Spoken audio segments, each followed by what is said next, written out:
In this video, I'd like to give you an introduction to general relativity using the story of the twin paradox, where one twin goes on a long trip and comes back while the other one stays home. The one who stays home ages faster than the one who goes on the trip. To start with, I want to give you a few definitions. In special relativity, we use the perfect inertial reference frame as our standard. The perfect frame has no acceleration and no gravity, and so each one moves at a constant velocity relative to every other perfect inertial frame. The closest example in the real universe would be something floating in intergalactic space. The lab frame on Earth is an approximation to the perfect inertial frame, and for almost all cases, almost all labs, this is close enough. In general relativity, we use a more general standard of reference, and that would be a geodesic. A geodesic is the shortest path between 2 points in a curved space. Motion on a geodesic includes the perfect inertial frames, plus free fall in a gravitational field. This diagram shows how geodesics are a more general form of the perfect inertial frames. Now, you've probably all heard of the equivalence principle. General relativity started with the idea that an elevator sitting on the ground on Earth is almost the same as an elevator accelerated at 1g in space. And an elevator in free fall in Earth's gravity is almost the same as an elevator floating in space. There is a difference. If we use big elevators or very precise measurements, we see that two balls falling in an elevator on Earth approach each other because they both fall toward the center of Earth. For the elevator in space, the balls fall perfectly parallel to each other. Acceleration has no tidal forces. It's equivalent to a perfectly uniform gravitational field, and that doesn't exist in reality. The Earth's gravity gets weaker as we get farther away, and that's true for everything that has mass. It has gravity, but the gravitational field falls off with distance. However, the effects of acceleration and gravity are close enough that Einstein got the idea of using curved space to describe gravity. Here's what I consider the most confusing part of general relativity. Suppose we have the elevators on Earth. The frame where people feel gravity, that's the lab frame, so that's the standard. The frame where people are floating in free fall because they're falling, we see that's obviously accelerating. Okay, but in general relativity, the acceleration and the gravitational field sort of balance each other, so we consider this is our standard situation. And then for the people who feel the gravity because they're sitting on Earth, obviously that's not the perfect inertial reference frame, but we're still going to use it as if it were. Okay, for all relativistic calculations, we know that the surface of the Earth, where we're sitting right now, has a lot of motions. The Earth is rotating, it's orbiting the sun is orbiting the galaxy, so there's a lot of motion. But we don't feel that, so we just say, oh, it's zero. We have to get used to saying, okay, the Earth's gravity is approximately zero.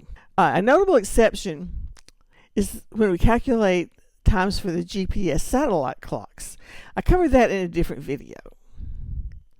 For relativistic calculations, remember, we want if the velocity is much less than the speed of light, compared to something else that we're interested in, let's say the center of the galaxy, then we can neglect the relativistic corrections. And the Earth's gravity slows clocks by just a few parts per billion compared to that perfect inertial frame that's out somewhere in intergalactic space. So we really don't have to worry about how much the Earth's gravity slows clocks. Now we get to general relativity. It's all about the metric. The metric is what tells us how to calculate distances between two events which may be in a curved space. The spacetime interval squared is analogous to the square of the hypotenuse.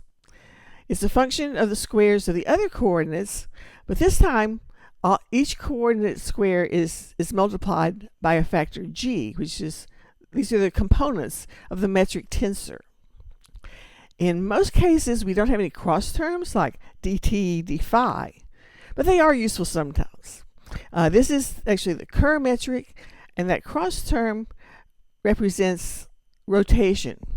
It's important if we have like a rapidly spinning black hole.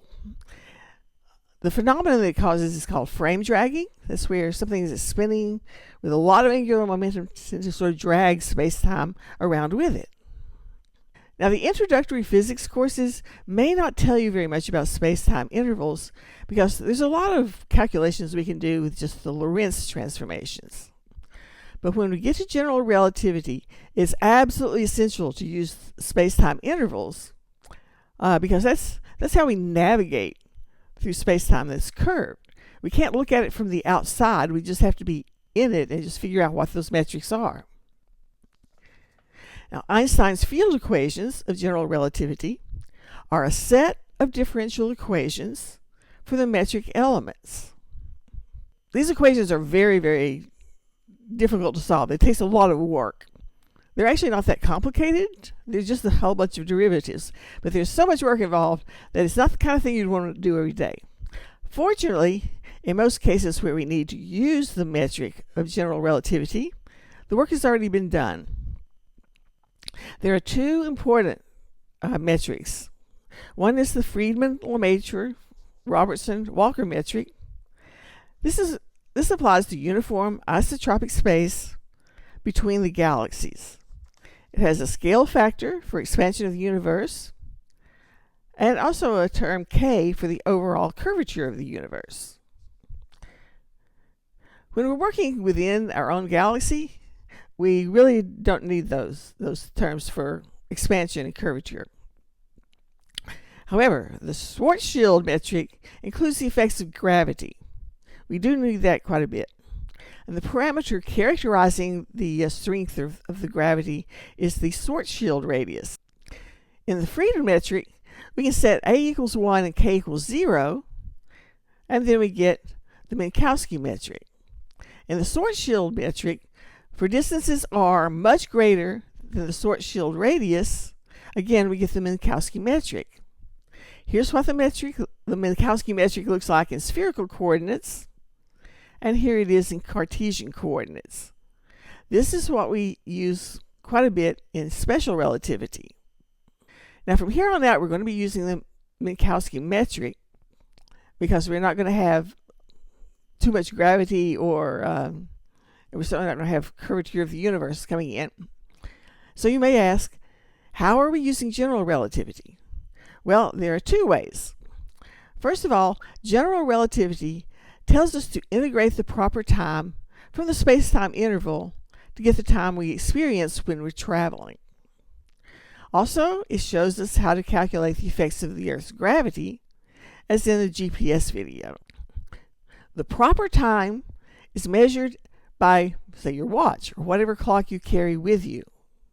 It's calculated from the time in the lab frame and the change in your position as measured in the lab frame.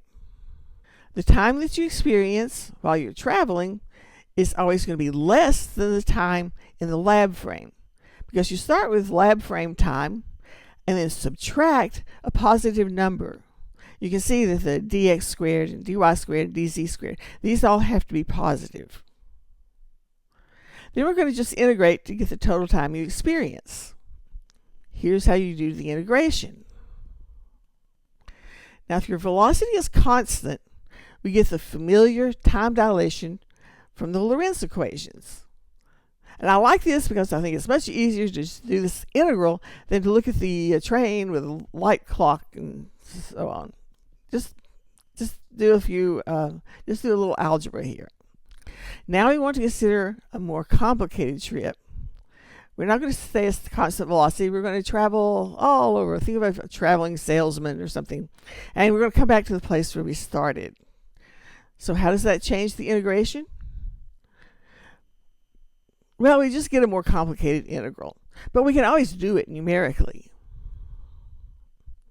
In special relativity, clocks show the longest time between two events when they remain in the lab frame. Now, I hope that's clear from the math here, that we don't have to subtract anything from dt.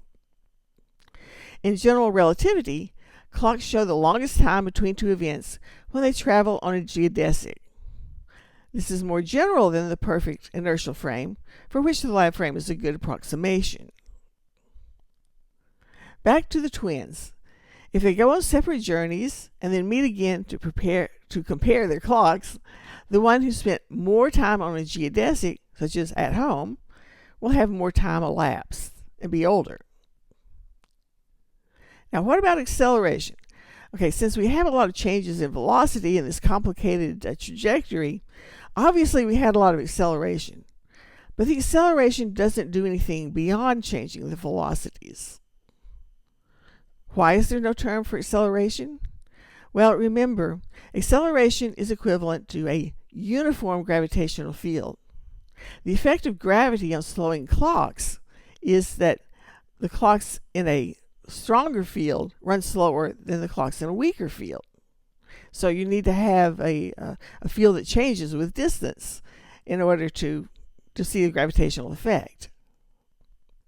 And because of this, it's easy to make up trick questions about acceleration in the twin paradox. You can ask a lot of questions, and then whatever answer you get, we can always argue with it. So what's my answer? Go out and travel. No matter how small the relativistic effects are, travel does make you younger. So for more on relativity and other physics topics, click on the subscribe button, and thank you for watching.